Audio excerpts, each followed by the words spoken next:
Finally, can we get a little bit of a round of applause? Conor McGregor is officially fighting in the UFC on International Fight Week, June 29th on UFC 303 against Michael Chandler. It's official. About damn time. How long have we been speaking about this fight for? And then on the weekend, after UFC 300, in the post-fight press conference, Dana White comes out and says this. I'm getting notes.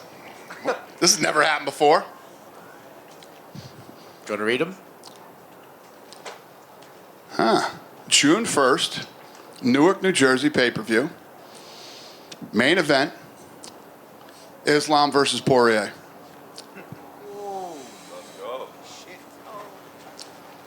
Co-main event, 5 rounds, Strickland versus Costa. June 29th, Conor versus Chandler. 5 rounds, 170 pounds.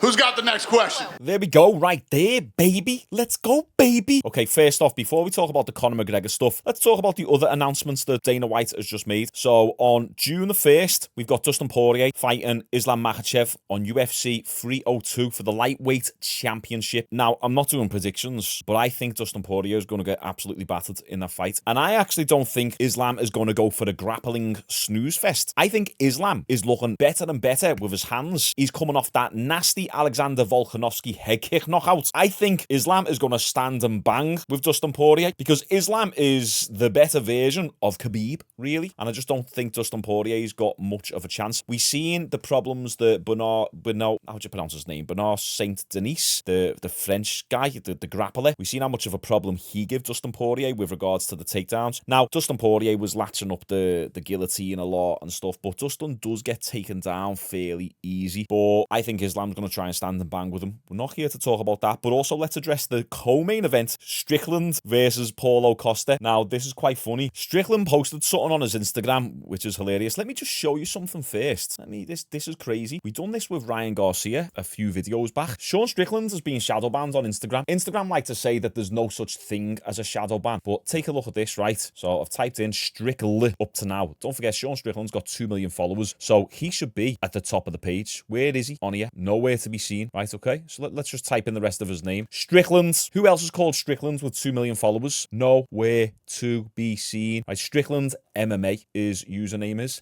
Still nowhere to be seen. Still nowhere to be seen. And then when we do the full username, there he is there. Strickland MMA. Damn. Strickland posted this the other day. YouTube, please don't demonetize me for this. He said, this is what freedom looks like, or Megan Law, depending on if my neighbours are looking out the window. And Paulo Costa actually commented, cancel that fight, I'm out.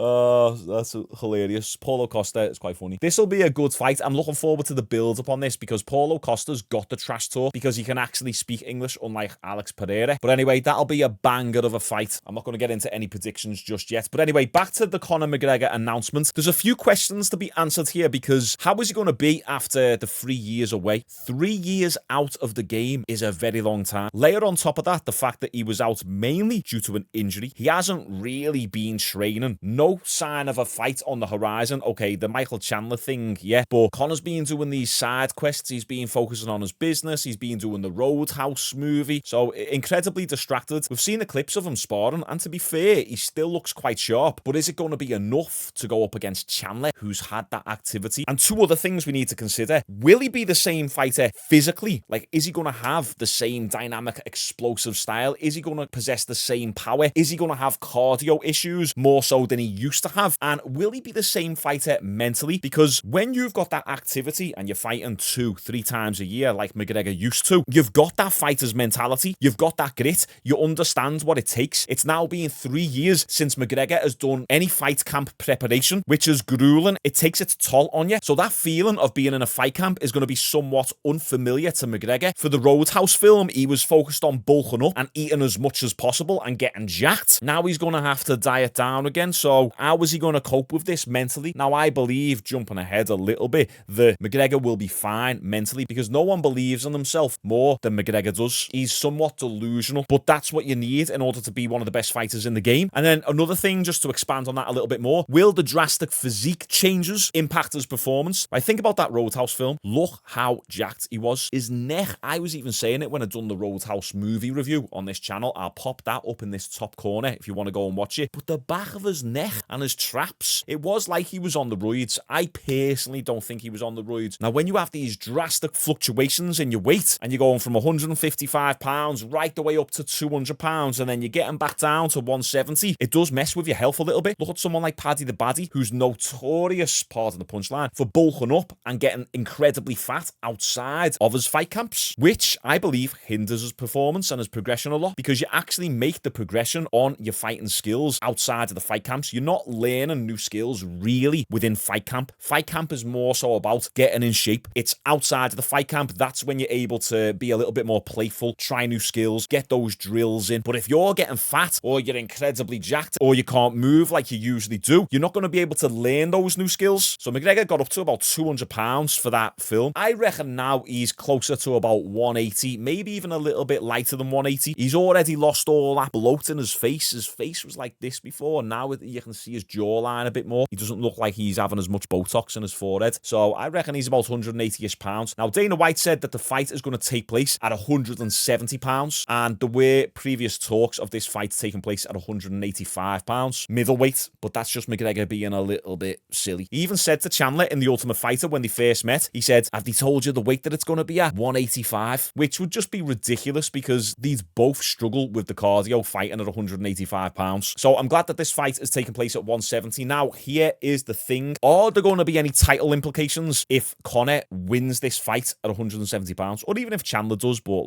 let's say Conor, because we know that if Conor wins this fight, the chances of him having a title fight afterwards are going to be incredibly high. He's going to get fast-tracked, and we all just have to accept that that's the case. Why? Because it's Conor McGregor. He blew the UFC up to what it is today. The UFC sold for over $4 billion, and let's face it, McGregor had a big hand to play in that because it was him who was pulling in those pay-per-view numbers. So based on the revenue, it made the company look extremely enticing to buyers, and as I say, McGregor had a big hand to play in that. So he can kind of do whatever he wants. Not as much as he used to anymore, but come on, they're going to give him that preferential treatment. He comes back, fights Chandler, probably does over 1 million pay-per-view buys. They probably won't even have to stack the card that much because McGregor can do the majority of the pay-per-views just off his name alone. Now, there have been some early reports that UFC 300 was trending to break 1 million pay-per-view buys, and it better that have broken 1 million pay-per-view buys because that card was crazy stacked. But regardless, we know that McGregor's going to come back. He's probably going to do 1 million pay-per-view buys, and he's going to be able to call the shots somewhat. But here's what we need to think about. If Conor wins this fight and there are title implications on the line, is it going to be at 170 pounds and he's going to try and take on Leon Edwards? I think that's a nightmare matchup for him because Leon is a natural welterweight. He diets down to welterweight and is shredded. He's a big dude. He's incredibly aesthetic as well. We all know the Leon Edwards aesthetics are something to behold. But I think Leon would piece Conor McGregor up and Conor would gas out in that fight badly because Conor's not going to be able to knock out Leon Edwards. Or does this have title implications at 155 pounds lightweight despite them fighting at 170 pounds? So here's what we might be dealing with here. Dustin Poirier and Islam fight on UFC 302, and then the winner of that fight,